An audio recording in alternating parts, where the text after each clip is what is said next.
Extension Program, which has been recently declared by the Supreme Court as unconstitutional. I think it's something that is useful in the society. It just depends on who uses it.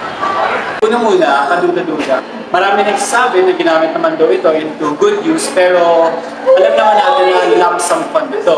O yung mga tipo ng pondo na binibigay ng buong buo at very vulnerable siya sa corruption. That is good because it helps a lot of people naman. The only problem with that is yung people na nag-handle sa kanya. So yung pagkakaintindi ko sa DAP, yan ay isang proseso kung saan nailalabas ng gobyerno ang pera para sa mga piling initiatives, proyekto nito. Para sa akin, okay naman talaga yung gap. Kaso nga lang, nagkaka-problem lang kasi hindi masyadong specify kung ano yung savings ng part. So, kailangan lang talaga alamin kung ano ba talaga yung purpose mo. Kasi marami namang positive effects yung katulad ng mga minensya ni Pinoy sa song na yun. At hindi ako sangayon dito kasi malawak ang chance na ito'y maabuso kasi walang oversight at tanging ang executive lamang nakakaalam kung saan ito pupunta. I think that DAP is actually good and not harmful because it depends really on who uses it.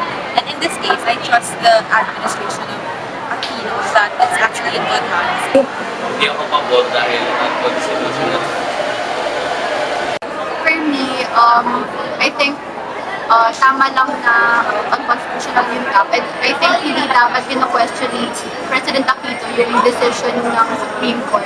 And mas lalo hindi niya dapat sinasabi sa mga tao na kino-question niya ito kasi there's separation of powers.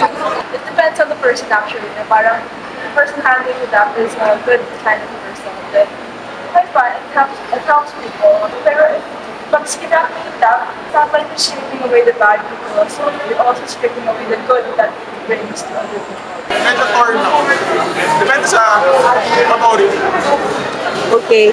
For me, okay lang naman dapat na may DAP. Basta pinapaalam sa media kung ano yung nagiging flow ng pera at kung paano sinispread ng president yung funds para sa mga projects.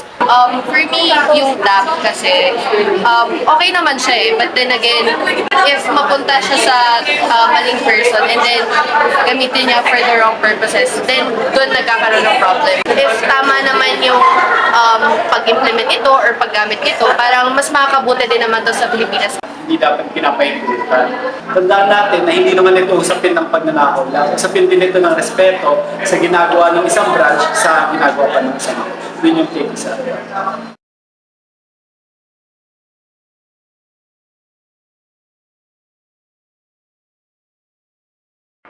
Ano nga ba ang DAP? Taong 2011 nang aprubahan ni Pangulong Aquino ang Disbursement Acceleration Program o DAP. Ano nga ba ang DAP at ano nga mga kaganapan na suminag sa programang ito? Narito ang ulat ni Haji Camino. Ang Disbursement Acceleration Program o DAP ay isang stimulus package na binuo ng Administrasyong Aquino. Ito ay ang pondong inilalaan para sa pagpapaunlad ng ekonomiya at upang masolusyonan ang government underspending o kakulangan sa pondo ng isang partikular na proyekto. Oktubre 12 taong 2011 nang aprubahan ni Pangulong Aquino ang pagbuo sa DAP na nanggagaling sa savings o hindi nailabas na pondo sa ilalim ng General Appropriations Act.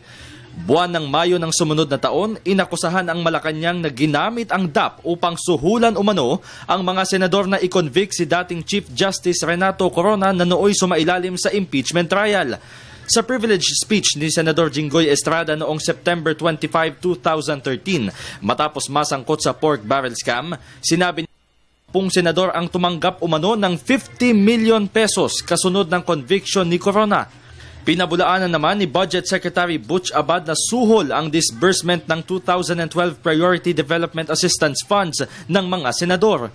Kasabay ng pagkwestiyon ng kritiko sa legalidad ng DAP, inanunsyo ni Commission on Audit Chairman Grace Pulido Tan isang araw bago matapos ang buwan ng Setyembre na sinimulan na nilang i-audit ang DAP kung saan tinutukan nila ang implementing agencies. Dumami ang kritikong naghain ng petisyon sa Korte Suprema upang mapigil ang implementasyon ng DAP sa pamamagitan ng pagpapalabas ng Temporary Restraining Order. Inanunsyo ng kataas-taasang hukuman ang pagsasagawa ng oral arguments hinggil sa DAP, ngunit na-defer o ipinagpaliban nito ng korte, bagay na malugod na tinanggap ng palasyo. Oktubre 30 nang magsalita si Pangulong Aquino sa telebisyon na napanood sa buong bansa. Dito sinabi ng Pangulo na pilit inililihis ng kritiko ang atensyon ng publiko mula sa pork barrel scam. Ilawin na rin po natin, hindi pork barrel disbursement acceleration program.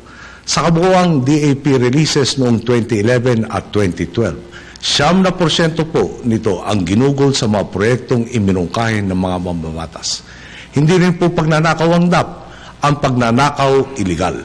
Ang paggastos gamit ang DAP, malinaw na nakasaad sa konstitusyon at sa iba pang mga batas. Pangalan lang ang DAP ng isang proseso ng paggastos sa perang natipid at sa iba pang nalikom nakita ng inyong gobyerno. Saan po nanggaling ang perang ito? Nagmula ito sa pagtitigil natin sa kuntsabahan sa kontrata, tongpats, overpricing at kickback. Nagmula ito sa maayos na paggugol ng budget. Nagmula ito mula sa dagdag na kita mula sa matinong koleksyon ng buwis. Pinlano ng pamahalaan ang paglibot sa buong bansa upang ipaliwanag sa mga Pilipino ang kahulugan at kahalagahan ng DAP upang mas maintindihan nila ang layunin nito. Disyembre agis ng atasan ng Korte Suprema ang Department of Budget and Management na isumite ang kumpletong listahan ng source sa ilalim ng DAP at kung saang proyekto o aktibidad ginamit ang bawat pondo. Nagpatuloy ang pagkwestiyon ng kritiko at mga militanteng grupo sa DAP hanggang sa naglabas ng desisyon kanina ang Korte at sinabing partially unconstitutional ang mekanismong binuo ng Administrasyong Aquino. Para sa Telebisyon ng Bayan, Haji Kaaminyo.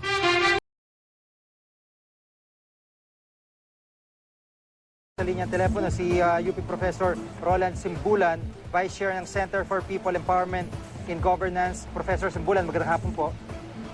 Magandang hapon sa inyo. Apo. At ito nga po, anong reaction po ng inyong grupo dito po sa pagkakadeklara ng Korte Suprema na unconstitutional ito pong DAP?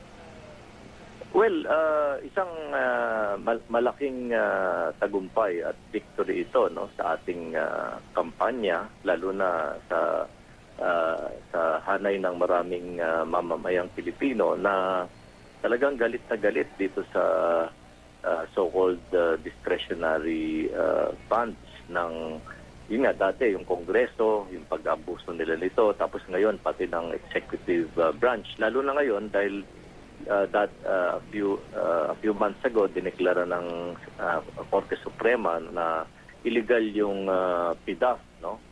So na-concentrate ngayon yung discretionary fund, paggamit at posibleng pag-abuso ng discretionary funds sa executive branch. At ngayon pati ito ay dineklarang unconstitutional kasi ayon sa ating saligang batas, kailangan anumang ginagastos ng gobyerno, kailangan kasama yan sa General Appropriations Act or GAA na inaprubahan ng Kongreso at pinirmahan ng Presidente. Opo. At ang pinag-uusapan po dito na mula nung 2011 nasa 140 billion, yung ganong kalaki ba may chance hong mabalik sa kaban ng bayan po yung ganong kalaking pondo? Oo, kasi yun nga, maraming bagay na lalo na basic services natin, no? Kulang na kulang yung pondo na inilalaan dito, no? At marami sa mga public hospitals natin pina-privatize, tapos yung other basic services din ginagawang income generating daw, no? Habang nagugulat ang mamamayan, ang dami palang pera na nasa diskresyon ng ating Pangulo ngayon, no? Halimbawa, yung 132 billion na Malampaya Fund, yung tinatawag nilang President Social Fund, no? At saka yung Special Purpose Fund, no? Every year yung discretionary funds na ito ay ginagamit ng Pangulo doon sa mga iniisip lang niyang mga proyekto o mga programa na hindi naman talaga dumadaan o bahagi ng Appropriations Act na isang paglabag sa saligang batas, no? So hindi pwedeng pabayaan itong ganitong sistema dahil open to abuse ito, no? Open to abuse. In the same way as yung PDAF, open to abuse, no? Kung saan yung mga legislators ng mismong nagde-decide kung saan pupunta at kung minsan ini-influence pa nila pati kung kaninong contractor ang kukuha ng proyektong yon. Ganito rin itong ika nga pork barrel, no, na nasa kamay ng Pangulo, no, na at palagay ko yun nga yung desisyon ng Korte Suprema, talagang binalikan nila yung mga probisyon ng ating saligang batas, no, ukol dito sa paggamit at kung saan dapat yung proseso, no, kasi talagang kulang na kulang yung pondo na nilalaan sa basic social services. Ang ko dito, ang aming suggestion kung sana every year mag-designate ng malaking porsyento ng national budget na automatic ilalagay halimbawa sa education. Tapos year by year, patay sa inflation rate, dadagdagan ito, no, para ma-assure na talagang ang largest allocations pupunta dun sa basic services like yung healthcare system natin, mga public hospitals at clinics, yung ating state colleges and universities at yung public school system natin at yung public housing, no, kasi yung mamamayan natin talagang walang-wala at inaasahan nila na ibabalik sa kanila yung kinokolektang buwis sa atin na pinaghirapan ng mamamayan, no. Yun ang inaasahan nila sa ating pamahalaan, hindi yung ang daming discretionary fund at kung saan na lamang binubuhos at yun nga nagiging subject to abuse, no, and corruption. Opo. Maraming salamat po sa pagkakataon at mga paliwanag ninyo. Si Professor Roland Simbulan, Vice Chair ng Center for People Empowerment in Governance. Maraming pong salamat. Left-leaning activists asked the office of the Ombudsman on Friday to indict former President Benigno Aquino III for corruption in connection with his administration's Disbursement Acceleration Program DAP, an economic pump-priming measure that the Supreme Court ruled as unconstitutional 2 years ago. The suit is the second filed against Aquino since he stepped down and lost his immunity, in what his camp brands as pure harassment. He is also facing a criminal complaint over the botched Manasapano counter-terrorism operation that left 44 police commandos dead in a clash with Moro rebels last year. Nakitaan daw ng sapat na basihan ng Office of the Ombudsman para kasuhan ng usurpation of legislative powers sina dating Pangulong Noynoy Aquino at dating Budget Secretary Butch Abad. Kaugnay ito ng kontrobersyal na Disbursement Acceleration Program o DAP noong panahon ni Aquino. Noong una, si Abad lang ang pinakakasuhan hinggil sa DAP. Pero sa bagong desisyon ng Ombudsman, isinama na rin ang dating Pangulo matapos maghain ng motion for reconsideration ng mga complainant. Sa ginawang re-evaluation ng Ombudsman, may mga ebidensya raw na nagpapakitang aprobado ni Pangulong Aquino ang National Budget Circular 541 base sa palitan nila ng memoranda ni Abad. Ang hakbang daw ni Aquino at Abad ay panghihimasok sa kapangyarihan ng Kongreso sa pamamagitan ng pagpapalawi sa kahulugan ng savings. Giit ng Ombudsman, labag umano sa batas ang ginawang realignment ng savings ng gobyerno sa layuning pasiglahin daw ang ekonomiya. September 25, 2013, nang ibunyag ni dating Senador Jingo Estrada sa isang privilege speech ang anomalya umano sa paggamit ng pondo, kung saan binigyan daw ang mga senador ng 50 hanggang 100 milyong piso kapalit ng boto, pabor sa impeachment ni Chief Justice Renato Corona. Sunod-sunod na petisyon laban sa DAP ang inihain sa Korte Suprema at noong 2014, sa botong 13-0 ng Supreme Court en banc, dineklarang unconstitutional ang ilang probisyon ng DAP. Kabilang dito ang paggamit sa savings ng gobyerno at ang cross-border transfers ng mga pondo sa labas ng executive branch. Si dating Pangulong Aquino, hihintayin daw muna ang opisyal na kopya ng desisyon ng ombudsman bago magkomento. Interesado raw silang malaman kung paano nabaliktad ang naunang desisyon na walang nakitang liability sa parte ng dating Pangulo.